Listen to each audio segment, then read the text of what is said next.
Na obisku ad limina apostolorum se te dni mudijo malavijski škofje.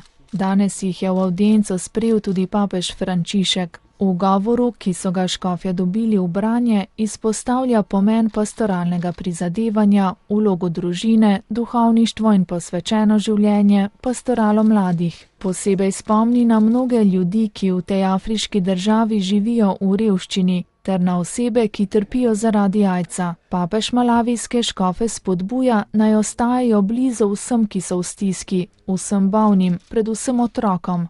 Hvaležnost izrazi vsem ljudem, ki v katoliških zdravstvenih ustanovah predstavljajo Kristusovo nežnost in ljubezen, usluge, ki jih Cerkev ponuja bolnim preko zdravstvene oskrbe, molitev, klinik in bolnišnic, morajo vedno najti svoj vir in vzor v Kristusu, ki nas je ljubil in za nas dal svoje življenje, izpostavlja papež. Sicer pa s spoštovanjem spregovori o učinkovitosti pastoralnega in administrativnega zavzemanja škofov v Malaviju, kar je sad njihove vere ter prav tako sad edinosti in bratstva, ki zaznamujeta malavijsko škofovsko konferenco.